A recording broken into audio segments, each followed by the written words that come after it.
Hello, everyone. Bonjour à tous. What happened on Sunday in London, this act of terrorism and Islamophobia, is sickening. It is heartbreaking. It's hard to find words that are enough. What can be said when yet another family has had their loved ones ripped away, when a child is in hospital, when a community is in mourning? So all I can say is this: to everyone who is grieving, who is angry, who is afraid, your neighbors stand with you. Your community stands with you. We will not let hate divide us. This evening, I'll be in London, Ontario, to join with the community for a vigil.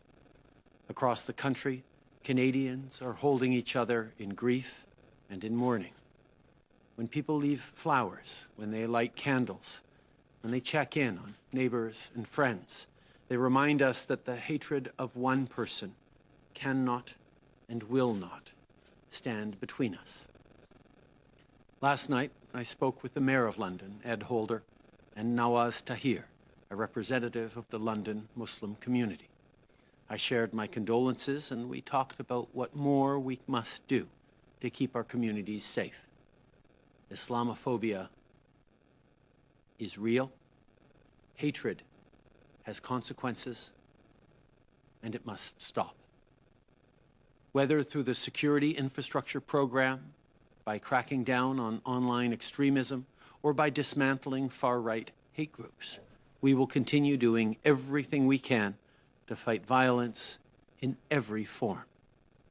The consequences of doing anything less are simply too great. On va continuer de se battre pour enrayer l'islamophobie. Et on va continuer de tout faire pour que tout le monde puisse se promener dans les rues en sécurité. La haine n'a pas sa place à notre pays, ni à London, ni ailleurs. The Afzal family in London was targeted because of their Muslim faith. Worshippers in Sainte-Foy were killed at prayer. Mohammed Aslam Zafis was murdered at a mosque in Toronto. Black Muslim women in Edmonton have been violently attacked, and people across the country have faced insults, threats, and violence. The list must not grow any longer. Islamophobia and the horrific violence it brings must end. Today, non-Muslim Canadians are discovering, often for the very first time, the insecurity and fear felt by many Muslim Canadians when they go out in public. And Canadians are wondering what they can do to help, how they can prevent our country from going further down this dark path. Well, the next time you see a woman in a hijab or a family out for a stroll, give them a smile. Show them that they are respected. Show them that they are loved. And that they have friends and allies across this country who will stand with them and fight for them. Together, we can counter this darkness and this intolerance, and together, we will. Les dernières semaines ont été douloureuses pour beaucoup de gens, pour bien des raisons. Comme je l'ai dit la semaine passée, je suis de tout cœur avec les personnes en deuil après la découverte tragique à Kamloops. Aujourd'hui, j'aimerais vous parler de notre cheminement commun vers la réconciliation. Tout au long de la fin de semaine, des vigiles et des cérémonies ont été organisées d'un océan à l'autre pour rendre hommage aux victimes du terrible système de pensionnat autochtone. Notre gouvernement est en train d'accélérer le travail concernant la vérité et la réconciliation. Par exemple, on veut aider les familles et les communautés à retrouver les enfants disparus dans ces pensionnats et on veut les aider à leur rendre hommage. I know that many people will have seen the Pope's comments from a few days ago about the residential school system in Canada. And we have all heard that what communities and families want and need is an apology. Yesterday, I spoke with Archbishop Richard Gagnon of Winnipeg who's also the president of the Canadian Conference of Catholic Bishops, as well as Bishop Joseph Nguyen from the Roman Catholic Diocese of Kamloops. We discussed the importance of the Church working with Indigenous communities to address the harm and intergenerational trauma caused by residential schools in Canada. Thousands of Catholics are speaking up to say that the Church must apologize. Canadians hear you. The Church, the federal government, and all institutions must do the right thing and work together with Indigenous communities for truth and reconciliation to ensure that families can mourn and heal. Notre gouvernement va continuer de reconnaître la vérité. On va toujours être là pour les communautés des Premières Nations, des Inuits et des Métis. On s'efforce de réparer les torts causés par ces pensionnats et, pendant ce temps, on continue d'intensifier nos efforts pour parvenir à la réconciliation et combler les lacunes qui existent encore. Today, there are tens of thousands of Indigenous kids who now have good classrooms to learn in, but there's still more to do for other kids who don't have the same opportunities. In the last 5 years, we've supported hundreds of thousands of requests under Jordan's principle, but there remains work ahead to ensure that every child has the care they need. Since 2015, we have lifted over 100 long-term drinking water advisories, but there are still more advisories to lift and infrastructure to build. In other words, there's still a long way to go on the path of reconciliation. And in partnership, we will never stand down from that work. Merci. Je vais maintenant prendre vos questions. Merci. Merci beaucoup, Monsieur le Premier ministre. On va commencer la période des questions avec le téléphone. Une question, un suivi. Et on va finir avec la salle. Starting with questions on the phone, one question, one follow-up, and we will finish with questions in the room. Opérateur, c'est à vous. Merci. The first question is from Tonda McCharles from Toronto Star. Please go ahead. Good morning, Prime Minister. In your remarks today and in the speech in the Commons, you called out politics of division. And I think I'd like to hear you speak a bit more about who you're specifically calling out there. And also if you could address the remarks that one of your MPs actually made in targeting the Conservative side today in their remarks today for not having supported the M103 motion by your party. Tonda, this pandemic has been tough in many, many different ways, but one of the ways that is really gut-wrenching is that there has been a clear and definite rise of intolerance, of acts of hatred, of acts of racism across the country. I think we all need to be aware that Canada is not immune to the kind of intolerance, the kind of division that we have seen elsewhere around the world. And we need to be vigilant, not just to stand by and hope that it doesn't happen in Canada, but to actively fight, to bring people together, to push back against ignorance or intolerance, to push back against fear and anxiety that directs itself at minorities, at others. I think all politicians need to be aware, not just of the words they say, but the intent that underlies what they say. Are politicians working to bring people together or to divide them?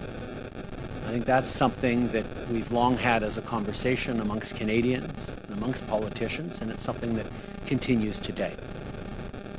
I don't want to start looking to the past and pointing out too much, well, this party did this or that party did that. I think today we need to look forward. We need to recognize mistakes made by the past, learn from them, and be resolute on demonstrating that the kind of hatred that in this case gave rise to such horrific tragedy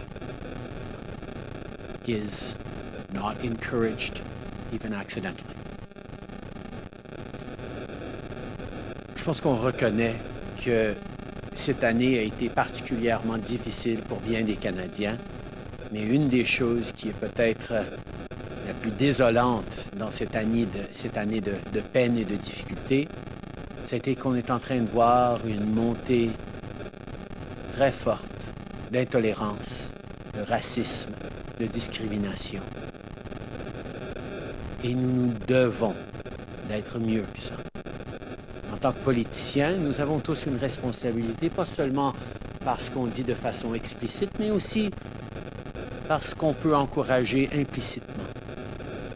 Nous devons d'être très conscients de l'impact, pas juste de nos paroles, mais de nos choix politiques, pour plaire à certains, pour repousser contre d'autres.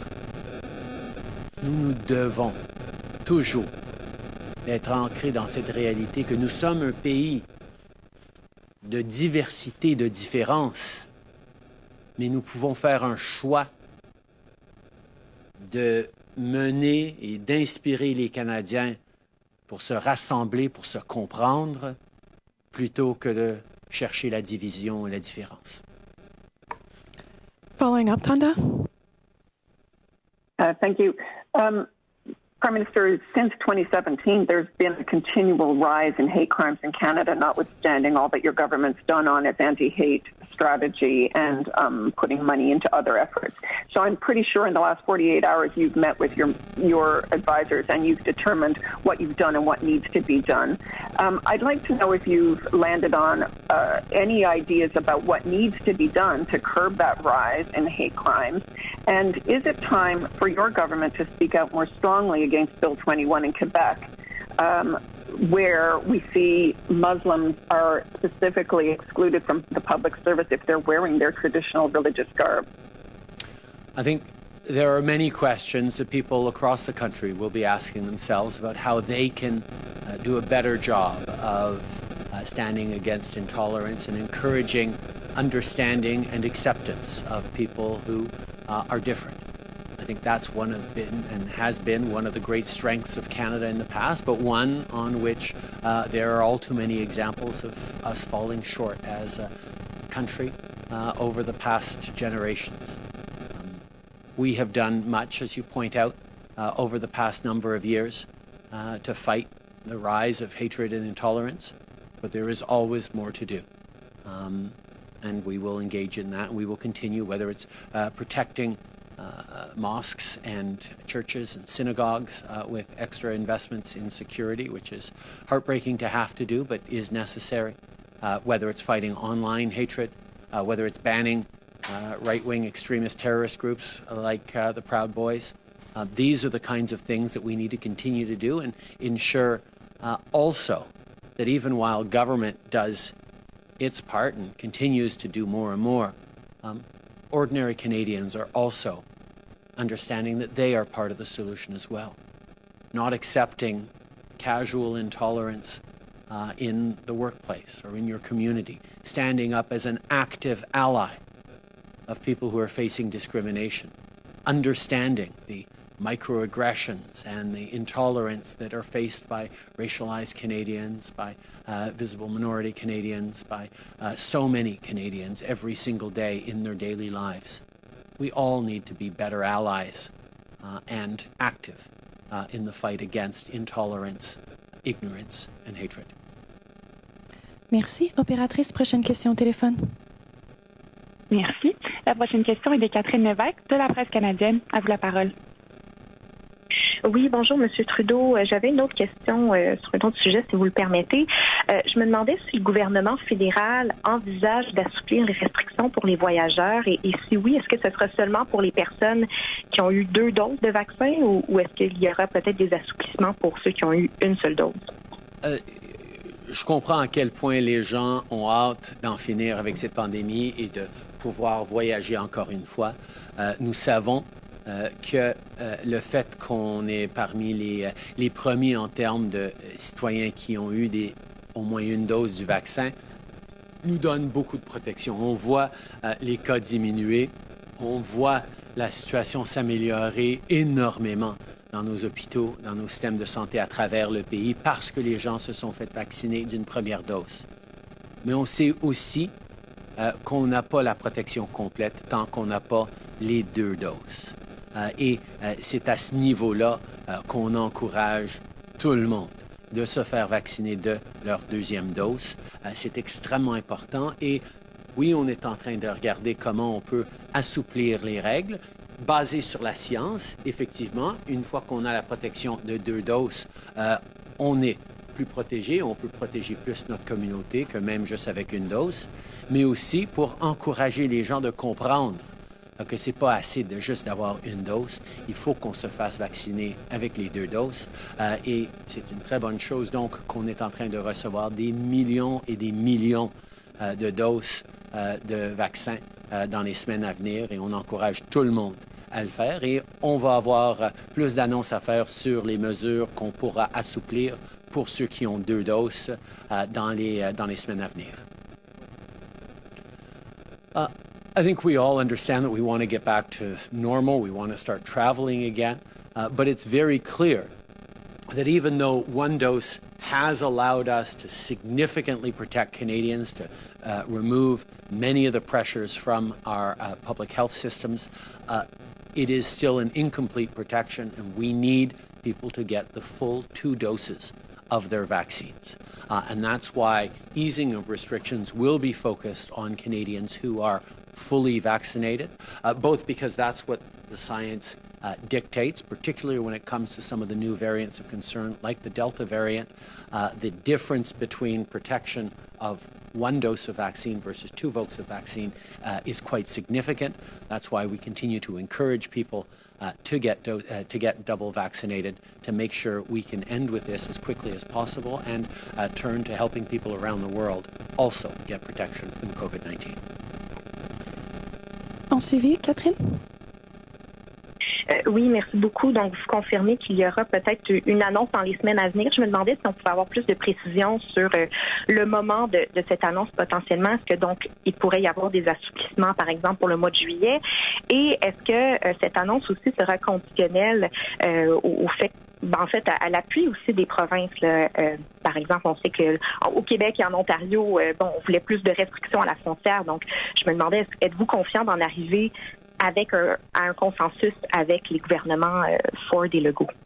Les mesures qu'on va prendre pour assouplir éventuellement, au bon moment, les mesures à la frontière vont être ancrées dans la science et dans le fait que quand les gens ont une double dose de vaccination, ils sont plus protégés et moins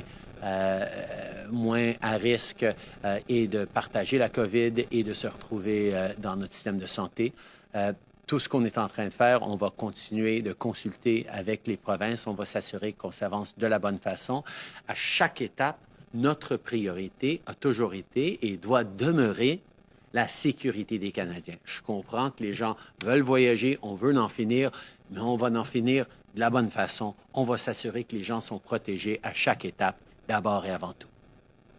Merci. Opératrice, dernière question au téléphone. Merci. La prochaine question est de Hélène Buzetti, des Coop de l'information. À vous la parole. Oui, bonjour, M. Trudeau. La semaine dernière, vendredi, vous avez dit à un collègue qui vous demandait quelles seraient les raisons qui vous amèneraient à déclencher des élections avant la fin de votre mandat. Vous avez dit qu'à un moment donné, le Parlement ne pourra plus fonctionner. Alors, en voyant le blocage auquel on assiste sur le projet de loi C-10, les moyens pris par le Parti conservateur pour tout ralentir, est-on, à votre avis, arrivé à ce point où le Parlement ne fonctionne plus? La priorité demeure toujours en finir avec la COVID, aider l'économie à reprendre. C'est ce qui préoccupe le plus les Canadiens. Et à ce niveau-là, on continue de fonctionner pour livrer cette aide aux Canadiens et pour faciliter cette reprise économique. On est très déçus par ces conservateurs qui continuent de bloquer dans le milieu des arts et de la culture, qui ne comprennent pas à quel point les arts et la culture sont importants pour les Canadiens d'un bout à l'autre de ce pays, sont importants pour notre économie. Et nous allons continuer de faire tout ce qui est nécessaire pour assurer que nos artistes, que nos créateurs, que nos producteurs de contenu soient protégés dans un monde de plus en plus numérique. Mais effectivement, le fait que le Parti conservateur continue à jouer des jeux terribles qui mettent à risque notre milieu culturel, c'est vraiment une déception. Selon vous, est-il possible que C10 soit adopté avant un possible déclenchement électoral? Et vous avez parlé de conservateurs. Qu'est-ce que vous en avez pensé, par exemple, des propos de Mme Rachel Harder sur le fait que les artistes sont dépassés et que c'est pour ça qu'ils ne sont pas capables de vivre de leur art? La réalité, c'est qu'on a vu, et depuis très, très longtemps, que le Parti conservateur ne se préoccupe pas de nos artistes, de notre milieu culturel, ce qui est tellement désolant parce que l'art, ça fait partie pas juste de nos loisirs, mais de notre identité. Et les avantages et la croissance économique liée à notre milieu culturel, le partage de nos valeurs, de nos idéaux et de nos critiques envers nous-mêmes sont pertinents pas juste pour les Canadiens, mais pour les gens partout dans le monde. On reconnaît à quel point, oui, le monde est en train de changer. Les géants du Web ont beaucoup plus de pouvoir de diffusion. Et on a au Canada, depuis longtemps, mis en place des mesures pour s'assurer que ce soit à la radio ou à la télé, le contenu canadien soit protégé et privilégié pour créer, justement, qu'on a pu créer un milieu culturel économiquement réussi, mais aussi extrêmement fort pour partager nos histoires, pas juste avec nous-mêmes, mais avec le monde.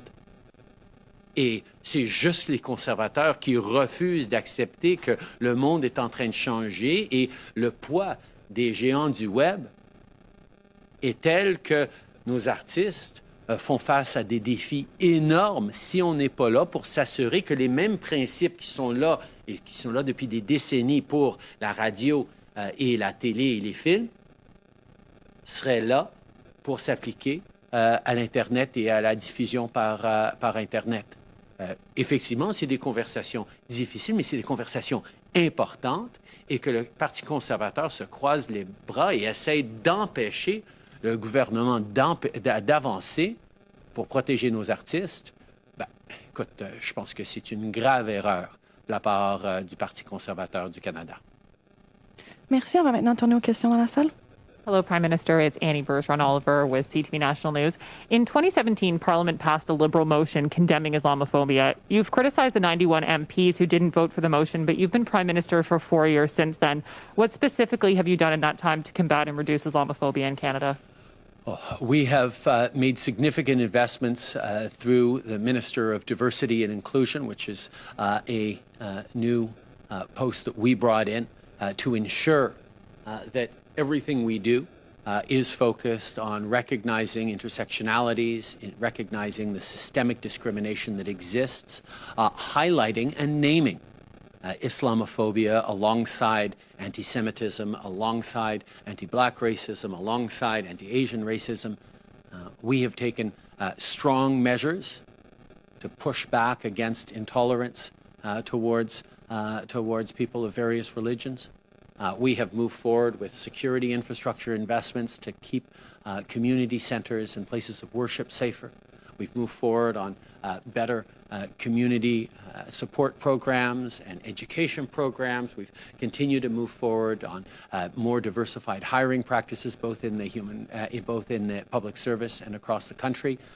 We know there is much, much more work to do, and we will continue to do it in ways that partner with the Muslim community across country and indeed all communities that face discrimination and racism. We are committed to moving forward in ways that highlight that in Canada, differences and diversity should always be a source of strength, never a source of weakness. There is still much more work to do, but we will continue to do that.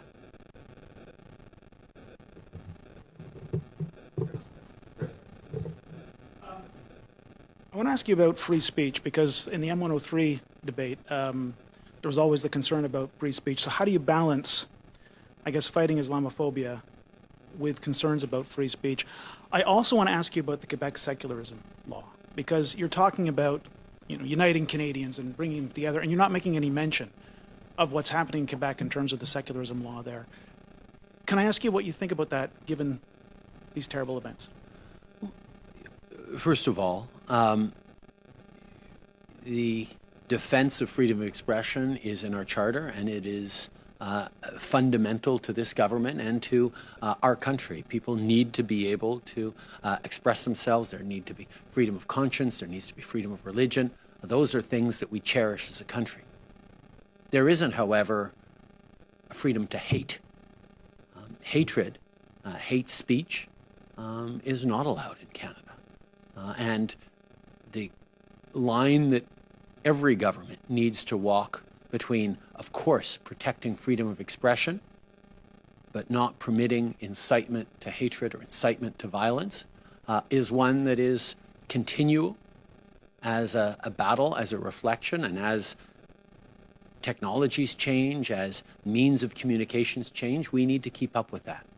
What is important is to ensure that, yes, there is always freedom to criticize, freedom to challenge one's government, freedom to express one's opinions, but not freedom to push intolerance and hatred against fellow Canadians or discrimination against people who are different.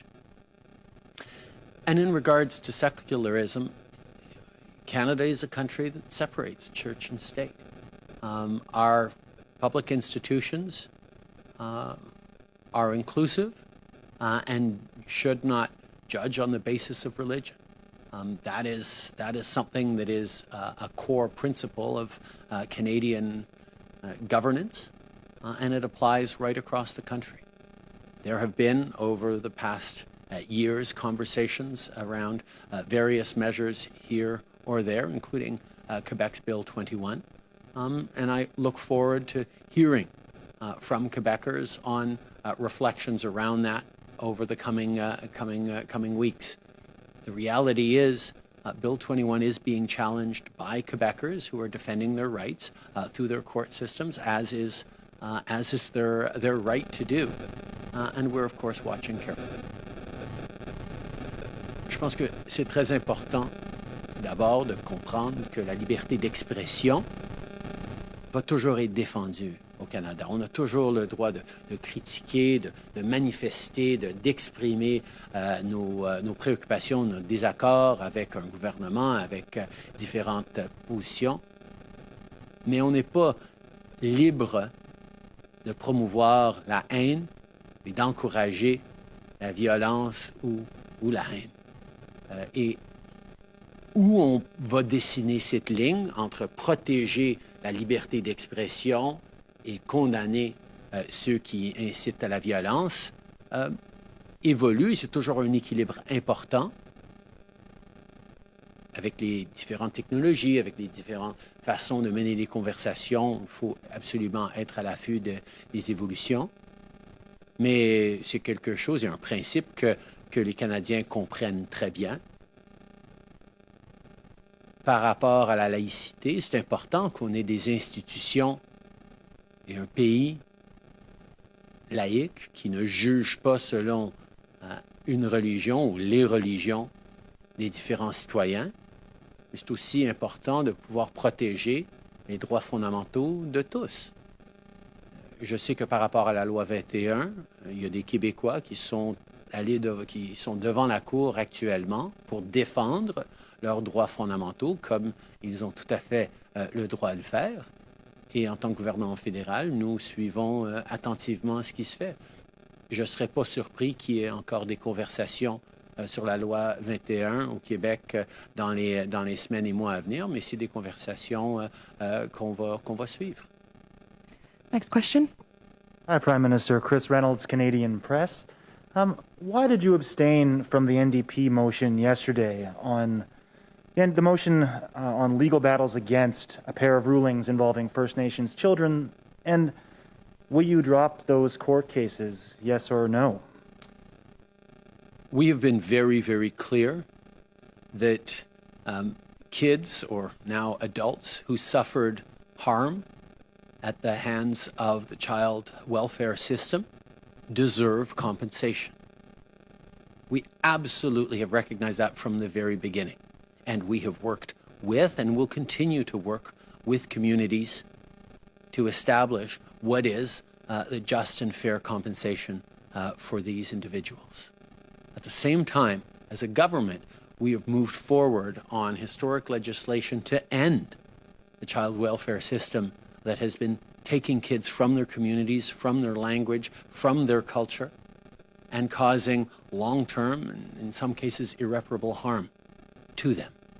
That's why we passed Bill C-92 on child and family services and are working with Indigenous communities and provinces to ensure that communities stay in charge of and can protect within their language, within their culture, kids who are at risk. Next question, Romuald. On both sides, the mayor of Niagara Falls saying that he has it on good authority that the gradual reopening of the border will be June 21st for those who are double vaccinated. Can you confirm or deny that, please? We have no announcements to make today. June 21st, the 21st of every month, is the day on which the measures we've had for many, many months between Canada and the United States does get rolled over or not. We are still very much working both with medical professionals, with epidemiological experts, with partners in the United States. And when there are announcements to make, you can be sure we'll be making them. Nous n'avons rien à annoncer aujourd'hui. Nous savons que, évidemment, les gens ont hâte de pouvoir voyager encore une fois. Le 21 de chaque mois, c'est le jour où, normalement, on étend ou on modifie les mesures entre la frontière canado-américaine. Et nous allons avoir des annonces à faire en temps et lieu, mais pas aujourd'hui. Bonjour, Christian Noël de Radio-Canada. On semble comprendre que vous voulez faire ça par étapes, qu'une personne éventuellement qui aurait 2 doses pourrait ne pas avoir à faire la quarantaine à l'hôtel, par exemple. Est-ce que c'est quelque chose qui est envisageable? Sur quel échéancier? Et aussi, quelles sont les autres étapes ou différentes mesures qu'il pourrait y avoir au cours des prochaines semaines pour faire ça de façon étapiste, maintenant?